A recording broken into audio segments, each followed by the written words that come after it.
Welcome to Grey Propaganda, where we discuss the lies, falsehoods, and politics of the day. Today we have a video from a posted article on MSNBC's website about Trump and the scary MANOVERSE. It begins with them claiming Trump only speaks to friendly news outlets, as if Kamala doesn't do the same. Actually, outside of Kamala's CNN interview, she's actually been avoiding every news outlet and everyone else. It continues with explaining what the MANOVERSE is, how he wants to court young men to exploit and deepen the existing gender divide and win the bro vote, which is a bunch of fancy and scary words to explain that he's talking to his voter base. Again, as if Kamala wasn't just in Detroit talking like foghorn leghorn to her voter base. It goes on as she describes her confusion about why Trump might want to talk to younger voters and hear about their interests and problems in our society. All this hypocrisy happens in just the first minute of the video. So let's take a look, and then I'll give some more comments after. Trump speaks almost exclusively to friendly outlets. He has broadened his horizons this election cycle. The New York Times reports this week on Trump's new strategy to court what is being called the MANOVERSE, a constellation of YouTubers, pranksters, and streamers with massive online followings. The aim here is to target young men and to exploit and deepen the existing gender divide between Trump supporters and Harris supporters. And these streamers in the MANOVERSE, all of whom are young white men, they have hosted Trump on their online channels for what might technically be called interviews, but really defy any sort of journalistic characterization. I would just do cocaine. That was really, yeah. So not just, yeah. That's down and dirty, right? Yeah, and this is I mean, it was Is cocaine a stronger? Oh yeah, up. Yeah. Cocaine. So you're way up with cocaine more than anything else you can think of. Cocaine will turn you into a damn owl, homie. You know what I'm saying? Yeah. You'll be out on your own porch. You know, Yeah. You'll be your own street lamp. With hard-hitting conversations like that, who really needs journalism?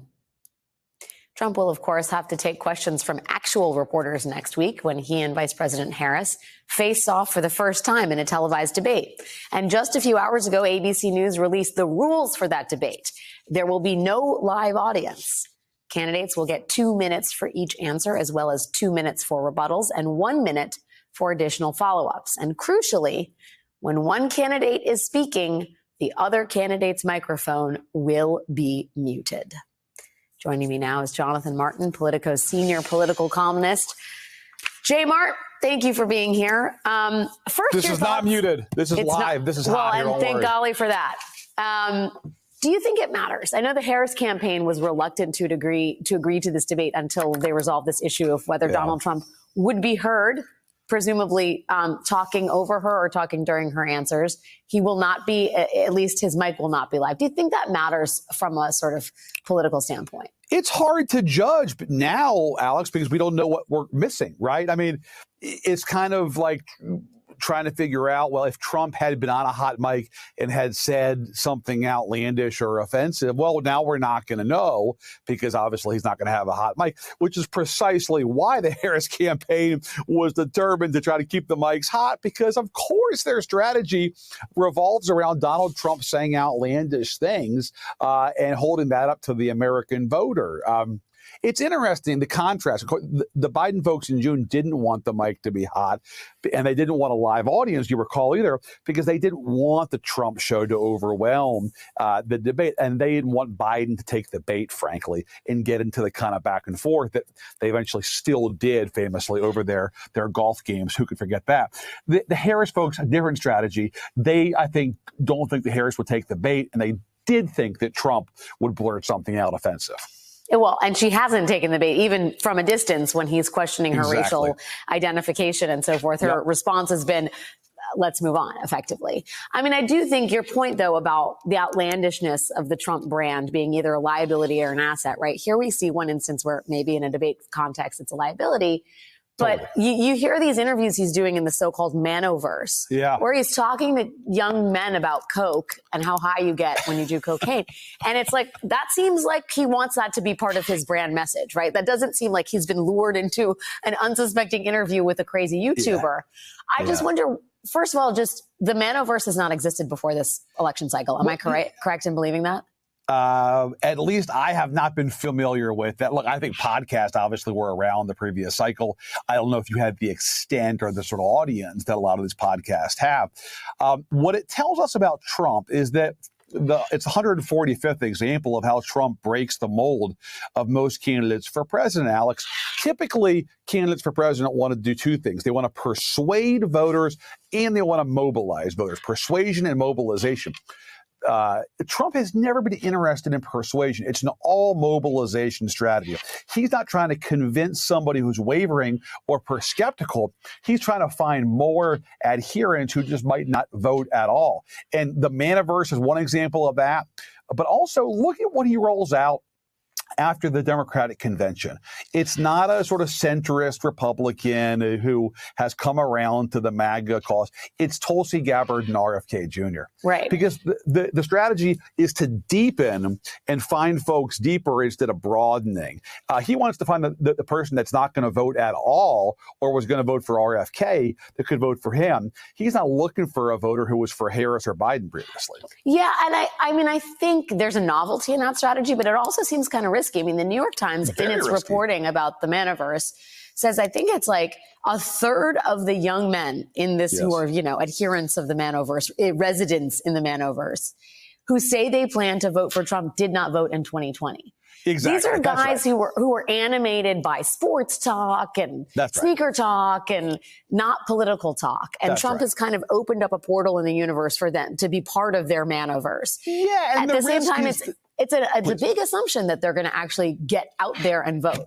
That's precisely the risk, is that these are not 60-plus-year-old folks that had voted in every primary and general election like good citizens for the last, 30-plus years.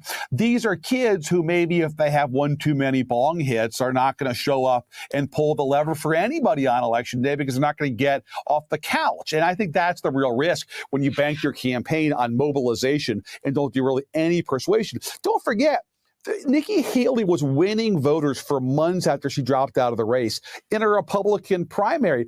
Look, some of those are Democrats making mischief, but a lot of them are traditional kind of bushy Republicans who have not gotten a touch from Trump, who are still out there trying to figure out what they do. Harris, Trump, or none of the above. That voter to me is really interesting, and they're not in the MANOVERSE. Let me just say for the record, I don't think the kids do bong hits anymore. They have a lot of options on that front, J-Mart, but we'll save that for an offline. Okay. We'll save that. Yeah.